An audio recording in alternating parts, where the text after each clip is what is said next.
Hi guys, it's Lisa. I wanted to chat with you today about birth plans. When I was pregnant with my first child, I read a lot about birth plans and how you should have your birth plan ready and you need to know what's your birth plan and everything. So, I had my birth plan. I planned to do a natural delivery, and I also didn't plan much else because I wanted to go with what my doctor recommended.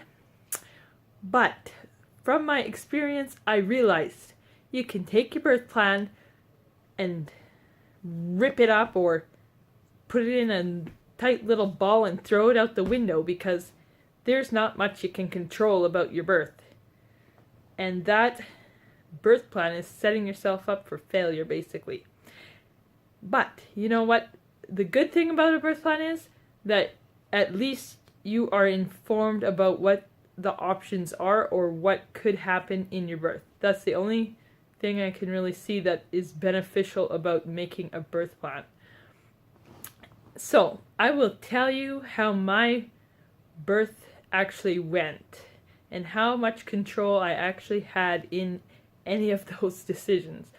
I wanted to do a natural birth because I was kind of afraid of the epidural and also any of the drugs. I just thought natural sounds like a nice way to go, right? Then the baby's not harmed by any of the drugs and everything's great.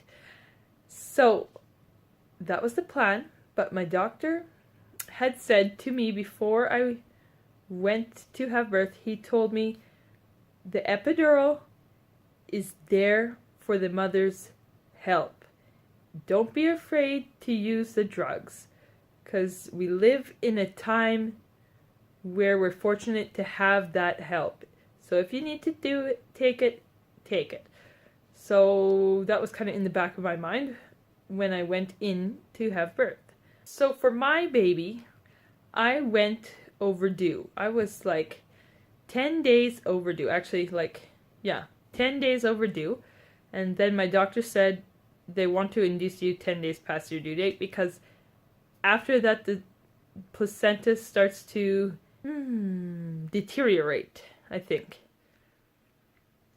And then it causes more risk for the baby. So he recommended that I get induced 10 days after my due date, which I did because at that point, I don't know if any of you guys have ever been 10 days overdue, but by that time, you want that baby the heck out.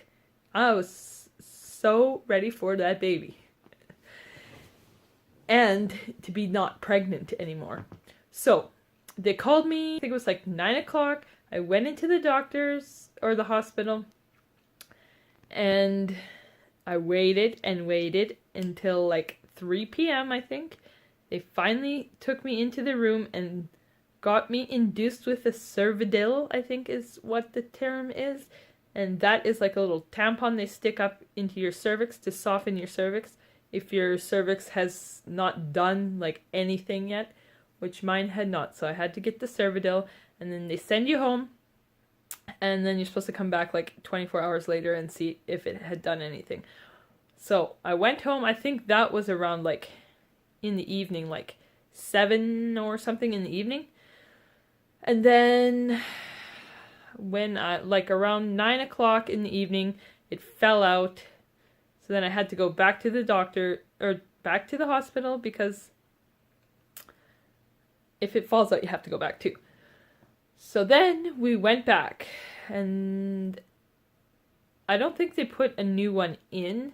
We just waited until, by that point, my cervix had gotten big enough, like 2 cm or soft enough, that they could hook me up to the drip. So the doctor on call said, when the next room is available, then we can go get hooked up to the drip, which is like still an inducing agent, just it goes through an IV and it works faster, I think, or better. So I just had to wait for a room to open. Guess what? I live in Canada. I don't know how it is in like the States or something, but in our city hospital, I think there's like 11 rooms and they were all full. And women kept coming in like 10 centimeters dilated, and I kept getting bumped and bumped and bumped. And I waited all stinking night. And then, that was like so, like, what do I call it? Frustrating. And like, by the time like 6 in the morning came, I couldn't sleep because I had enough contractions going on and off that like I couldn't sleep, but not enough that it was like that it was doing anything to move along the labor. So I just walked up and down the hallways all night, waiting and waiting and waiting for some stinking room. But finally, I think like I started bawling at like 6 in the morning because it was like never going to end. We finally had a room open up for us. So they took me into the room and hooked me up to the drip, and I started finally going into labor. So Friday morning, 9ish in the morning, we'll say, I got hooked up to the drip and I was in a delivery room. In the hospital that I delivered at, there's like a labor wing, a delivery wing, and then after you give birth, then there's a maternity wing. So I went into the delivery wing, hooked up to the inducing agent through the IV, and my labor was not going quickly yet. I was still like at a 3 or a 4, and it was like noon. So also, by the nurses had said sometimes the epidural actually speeds up the labor because if the body relaxes a little bit, it can like do its thing better. And at that point, I was so exhausted because I had been up like 24 hours. So I thought, you know what, I'm going to get the epidural. So I got the epidural. And I was able to sleep for a few hours in the afternoon. And it was glorious. I don't think I could have made it through that labor without that sleep. Otherwise, I would have been so exhausted. I would have passed out, I feel like. Then, when I woke up, I think I was like at 8 centimeters. And this was like, I don't know how late in the day now. But it was getting late in the evening. So eventually, I got all the way dilated and I was ready for the pushing stage. So we had to wait for the doctor to come because there's only one doctor on call. And I think there was me and another lady at the time. So the doctor was busy with the other lady. I had to wait for her to come. And I waited like, I think up to an hour. I was waiting for her to come, and it was like, oh my goodness, come on, doctor, hurry up. It's like, at that point I was, feeling the pressure to push, but I had to wait for her to come because I couldn't deliver without her. So, she finally came after like an hour later, and then as soon as she walked into the room, there was an emergency, and she was called out for another hour. So I waited 2 hours to push after like I was fully dilated. And that was so stinking long. And oh man, I thought I was never gonna give birth. But she came. Finally she came after 2 hours. It was like, I don't know, must have been like 10:30 or something at night. So I had been in that room like all day. And then I only actually, because I waited so long in transition, that's the like stage between the labor and delivery is the transition stage.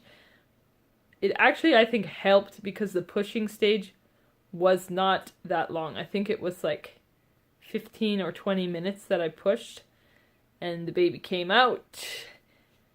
And that was it.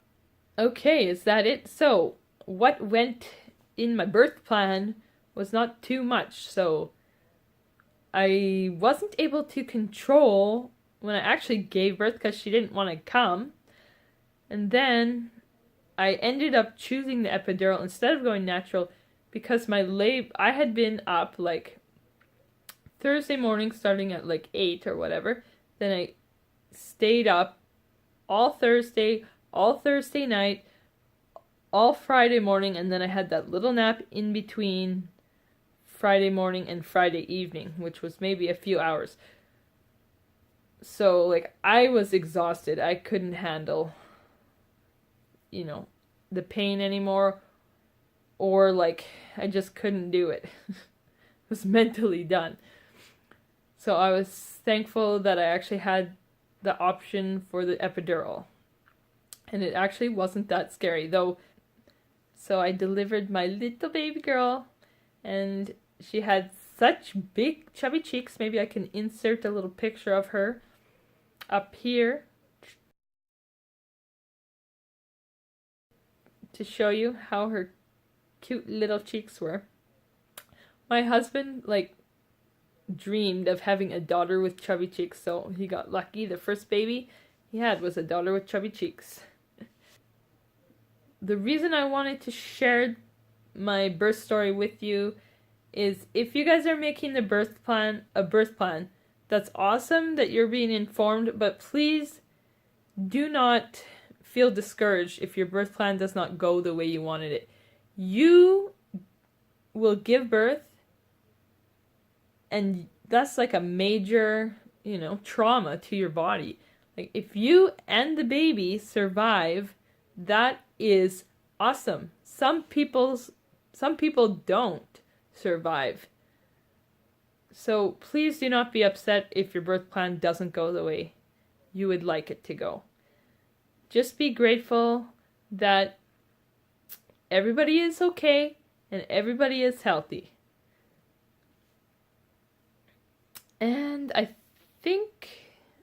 And also, you are an amazing woman for giving birth.